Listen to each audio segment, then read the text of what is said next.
ഒരു കാര്യം പറയട്ടെ, എനിക്കത്ര വലിയ അറിവും കാര്യങ്ങളൊന്നുമില്ല. ഞാൻ സാധാരണക്കാരൻ. അല്ലേ, നോർമലി പറയുകയാണെങ്കിൽ ഒരു ഭ്രാന്തൻ ചിന്താഗതികളുള്ള ഒരു മനുഷ്യൻ. അത്രമാത്രം ചിന്തിച്ചാൽ മതി കേട്ടോ. കാരണം എൻ്റെ ചിന്തകളും എൻ്റെ കാഴ്ചപ്പാടുകളും വ്യത്യസ്തമാണ്. അതുകൊണ്ട് ചിലരെന്നെ ഭ്രാന്തനായിട്ട് കാണുന്നു, ചിലരെന്നെ സൈക്കോ ആയിട്ട് കാണുന്നു. എനിക്കതിലൊരു പ്രശ്നവുമില്ല.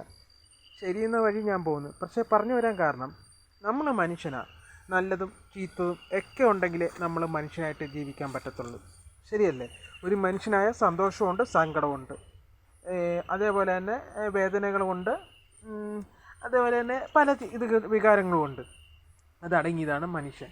അപ്പം മനുഷ്യന് നമുക്കൊരു കയറ്റത്തിന് ഒരിറക്കമുള്ളതുപോലെ നമുക്കും നന്മകളും തിന്മകളൊക്കെ ഉണ്ട്. അതായത് എന്തുവാ ഞാൻ പറയുന്നത്, നമുക്ക് ഒരു സമയത്ത് നല്ല കാലമായിരിക്കും, അതേസമയം നല്ല കാലം കഴിഞ്ഞ് കുറച്ച് കഴിയുമ്പം കഷ്ടകാലമായിരിക്കും. അത് ദൈവം നമുക്ക് വിധിച്ചിരിക്കുന്നതാണ്. ആ വിധിയെ പേടിച്ച് നമ്മൾ ഒരിക്കലും മന്ത്രവാദികളെ കാണാൻ പോകരുത്. കാരണം എനിക്ക് പലതിനെയും അറിയണമെന്ന് ഭയങ്കര ആഗ്രഹമാണ്. കാരണം ഭ്രാന്തൻ ചിന്താഗതികളായിട്ട് നടക്കുന്നത് കാരണം പല വേഷങ്ങളിൽ പല കോലത്തിൽ നമ്മൾ സഞ്ചരിക്കുമ്പോൾ നമുക്ക് പല അറിവുകൾ കിട്ടും. ഞാൻ എൻ്റെ ലൈഫിൽ കുറേ അനുഭവിച്ചൊരു സമയത്ത് അപ്പോൾ ഇങ്ങനൊരു ഉസ്താദുണ്ട്, നമുക്കൊന്ന് പോയി കാണാമെന്ന് പറഞ്ഞ് വേറൊരാളെ എന്നെ കൊണ്ടുപോയി. ശരി, ഞാനും പോയി. അപ്പോൾ എന്നെ നോക്കിയിട്ട് പുള്ളി കുറേ നേരം നോക്കിയിട്ട് പറഞ്ഞു, ഇവന് വലിയൊരു കുഴപ്പമുണ്ട് കേട്ടോ, അവസ്മാര കേന്ദ്രത്തിൻ്റെ പ്രശ്നമുണ്ട്, അത് കളഞ്ഞില്ലെങ്കിൽ അവൻ്റെ ജീവിതം കോഞ്ഞാട്ടയാവുമെന്ന് പറഞ്ഞു. അവനധികം നാളൊന്നും ജീവിക്കില്ലെന്ന് പറഞ്ഞു. കാരണം എൻ്റെ ലൈഫിൽ ഏറ്റവും മോശപ്പെട്ട കുറച്ച് സമയമായിരുന്നു കേട്ടോ അത്. ശരി, ആയിക്കോട്ടെ, എത്ര ആകുമെന്ന് ചോദിച്ചു. അപ്പോൾ അവർ പറഞ്ഞു, ഒരു 50,000 വന്നാൽ എല്ലാം ശരിയാക്കി തരാമെന്ന് പറഞ്ഞു. ശരി, ഞാൻ വന്നാക്കാമെന്ന് പറഞ്ഞ് പോയി. ഞാൻ വഴിക്ക് പിന്നെ പോയിട്ടില്ല. കാരണം നമ്മുടെ ബലഹീനതകൾ മനസ്സിലാക്കി അത് നൂഴ്ന്നെടുത്താണ് നമ്മളെ പറ്റിക്കപ്പെടുന്നത്. അപ്പം നമ്മളെ പറ്റിക്കപ്പെടുന്ന കാരണം നമ്മളെ പറ്റിക്കാൻ നിന്നിട്ടല്ലേ. അതായത് ദൈവങ്ങൾക്ക് പോലും കഷ്ടകാലങ്ങൾ വന്നിട്ടുണ്ട്. ഞാനൊരു മുസ്ലിം ആണെങ്കിൽ മുസ്ലിമിൻ്റെ ഇത് പറയുകയാണെങ്കിൽ മുഹമ്മദ് നബി അതേപോലെ ദുരിതങ്ങളും കഷ്ടപ്പാടുകളും അനുഭവിച്ചിട്ടുണ്ട്. ഒരു നാട് വിട്ട് മറ്റൊരു നാട്ടിലേക്ക് പലായനം ചെയ്തു. കൊടൽമാല പോലും അദ്ദേഹത്തിൻ്റെ കഴുത്തിൽ ഇട്ടിട്ടുണ്ടെന്നാണ് ഞാൻ അറിഞ്ഞിരിക്കുന്നത്. മുസ്ലിംമാർ പറഞ്ഞിരിക്കുകയാണ്. ഹിന്ദു ആചാരത്തിൽ പ്രകാരമെങ്കിൽ അസുര ഗുരുവിന് പോലും ഒരു കണ്ടേഷനുള്ള സമയത്ത് പോയിട്ടുണ്ട്.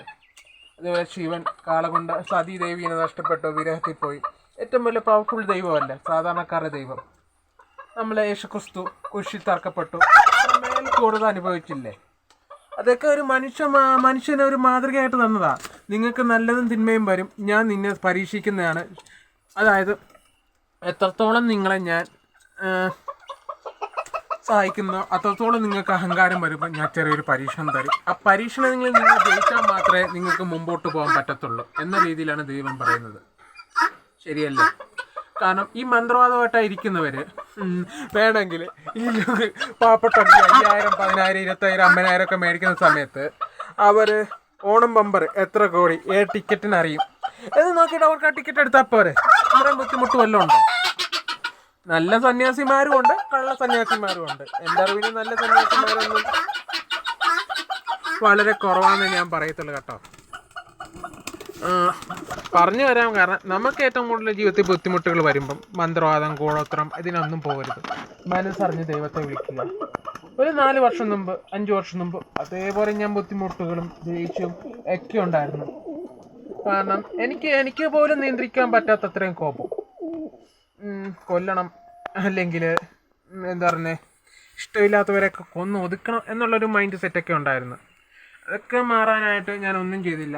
ഡോക്ടറെയും കണ്ടില്ല, ഒന്നുമില്ല. നമ്മൾ പറഞ്ഞെന്ന് ചിന്തിച്ചു. കുറച്ച് ദിവസം തീർത്ഥാടനം പോലെ ഒന്ന് സഞ്ചരിച്ചു. അത് പൈസ ഒന്നും കൊടുത്തില്ല, ദൈവത്തിൻ്റെ ധ്യാനം പോലെ കുറച്ച് പോയി. അവിടെയും പോയി കഴിഞ്ഞാൽ ശരിയാകത്തില്ലെന്ന് തോന്നി. ഇപ്പം തിരിച്ചു വന്നു. അപ്പം കുറച്ച് വർഷമായിട്ട് ഞാൻ ദൈവവിശ്വാസിയാണ്. പക്ഷെ മതവിശ്വാസിയോ അല്ലെങ്കിൽ ജാതിയിലോ ഒന്നിലും ഇല്ലാതെ സ്വന്തമായിട്ടൊരു മനുഷ്യനായിട്ട്